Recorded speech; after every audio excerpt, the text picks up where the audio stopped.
My name's Neo. I go by Kleavr. Um, I'm Scott. I go by Subject 31. Hell yeah, and this is Poducer, the podcast for producers. So, can you guys just tell me a little bit about your sounds? Like, what are you playing? so my style has kind of gradually changed over time. Lately, I've been making heavier stuff than I've ever made before. I used to start off kind of like him, robotic, you know. Started to kind of slowly dive into rhythm, but I'm a death metal guy, you know, for my roots. So I've always stayed true to my sound, which has been heavy as fuck, you know. Basically. So I started making dubstep in about 2012, 2013. It took me a bit to find my sound, but my main influences at the time were more Djasta, Recoil, Sadu, 12 gauge, like Baron, all those boys, Algo, the OGs. And I fell really into love with the like UK sound, like kind of Coffee, Solomon, all those boys. And then what Americans were doing out in LA, like Savage Society, all those boys, I got really into. Back then we called it like wonk step or swamp. There wasn't really a name for it, and I bounced between both of those styles quite heavily. My background is more in hip hop, but I started a little bit with metal, so you will find a lot of my intros, particularly in the more, rhythm trench, like wonk step, swamp back in the day had like heavy either G-funk influence or like trap influence, like whether it be southern trap or Midwest, like out here. Yeah. Yeah, for sure. What was your first gig? First gig. First gig? Oh man. Actually, I can remember my first gig. It was not too far from here. It was right up the road here in Harlem. I got booked. I forgot what the company was called, and I thought it was a legitimate booking. I actually ended up having to pay to play, and I technically headlined it, but I brought all my friends. It was cool. I played off of a computer, you know, and looking back on it now, it's kind of a humble beginning for me. Yeah, it's kind of crazy to see myself here now where I'm at and seeing that show. And honestly, I forgot that show even existed until you reminded me just now. But yeah. My first legitimate gig was right after I turned 18. I opened for Eptic at a small, under venue, if you put it that way. And I never touched CDJs before. Kind of train wrecked it, if I'm being honest with you. I was more of a producer than a DJ at the time. And I did not make my tunes to be DJ friendly, but I had the confidence to just go in and frickin' do it. After that, I played more shows for that production company, Blueprint, which I promoted for a bit. I played a 9 o'clock slot.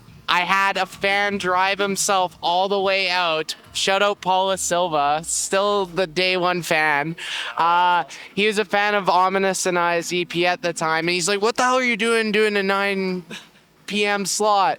Next thing you know, my first out of town gig was Big Tooth in 2015 with Jay Phelps. I went from that epic show in that 9 p.m. slot to basically 1,200 people in Montreal, and it was a life-changing experience. And quickly to follow, LA and Chicago were my first American cities I played in, so they hold like very special places in my heart, as well as Denver. Yeah. So we got a Canadian. Yes, sir. Welcome. I mean, you've been here, but welcome back. I don't know. Happy to be here, man. Who are artists and DJs that you guys like look up to now? Honestly, a lot of my influence right now comes from some of the heavier hitters like Hole, Muerte, Sudden Death. Always gonna love Sudden Death. Automate. God, there's so many to name right now. I feel like dubstep is in such a good space right now. Yeah, thinking back, I've been doing this for about 10 years, and thinking back from where it started to where it is now, some people hate the way it's progressed. I'm absolutely in love with the way it's progressed, and yeah, like some of the artists I just named, I'm huge fans of. I draw inspiration from them, and I'm really excited to see where dubstep goes. I hope I'm a huge part of it for the years to come, and I know Scott will be. So let's fucking go. Dude, you definitely will be. For me, currently, very similar answer. I actually do really like where the genre's headed. I really have enjoyed Leo Trix's stuff lately. Always gonna shout out Ominous. Like, since day one has inspired me, but he's been very consistent and with it. You mentioned Sudden Death. I can't be more than proud of everything Danny's accomplished. He's literally like Alice Cooper of dubstep, fucking levitating and shit, and like always has put in so much work. Like all the guys who are killing it right now, they've been working hard for quite some time, and they've developed their sound, and the sound has changed with it, and I'm very happy to see where it's gone. And I've always been never an elitist guy, hence my different styles. Like I took influence from bro step, dubstep people, from like Digital Mystiques back in the day, to Recoil, to Bad Phase, people like that. I've taken inspiration from all shapes and elements of the sound. A huge one, though, have to shout out is Ulyseel and Phonon. Chatted a lot with them during COVID particularly, but like Halcyon as a label like is such forward-thinking dubstep, so that would be one that comes to mind as like something that has been recently very inspiring. But like there's a lot to be inspired by, and I'm not super picky, when a style is curated and made well, I'm all for it always. Yeah. What's a dream venue for you guys? Venue? Dream venue. I have dream festivals that I want to play, like Lost Lands for sure I want to play, but if I were to think of a venue, there's a dream venue of mine in Chicago that I've never played, Aragon, and also Radius now. But out of state that I can think of, I mostly have like Red Rocks. I would love to play Red Rocks. Bass Canyon. I would fucking love to play Bass Canyon. Illustrious Red Rocks. I know it's kind of cliche, but I don't know. I mean, have you ever been to Red Rocks? Yeah. I've never been to Red Rocks, and I've seen so many of my friends play, and it just looks amazing. Like they look like they're at the pinnacle of their career when they're playing at Red Rocks. So, off the top of my head, any other venues I can think of right now? I'm gonna wait till I knock off these off my list, and then we'll see what I think of after that. Yeah. I didn't actually think about Red Rocks. That's definitely a top one for me.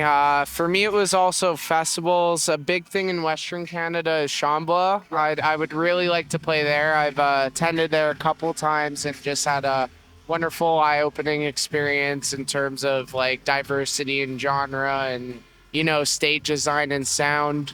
I did play a bunch of my bucket list ones. I'll be honest, I'm very happy about it. I actually expedited my U.S. work visa to play Webster Hall because I was being told it would close, and I still don't regret it, but it was myself and Ominous. And on the bigger floor upstairs, Moody Good was playing, so I had to do it, I'm proud to say I've crossed a bunch off my bucket list in terms of my prior knowledge, but there's definitely ones in like Europe, like Boot House and shit like that, and I've never done a 360 show or boiler room type set, and I think that'd be dope. Like maybe less venue, but like style of show, like there's more avenues for me to go down, right? Like a surrounding one. Yeah, it's a little bit intimidating, but like I'm willing to try, and I think it would be a really fun new experience, right? For sure. Cool. All right, guys. Well, thank you so much for sitting down with us. What can people expect from your set tonight? What's gonna happen?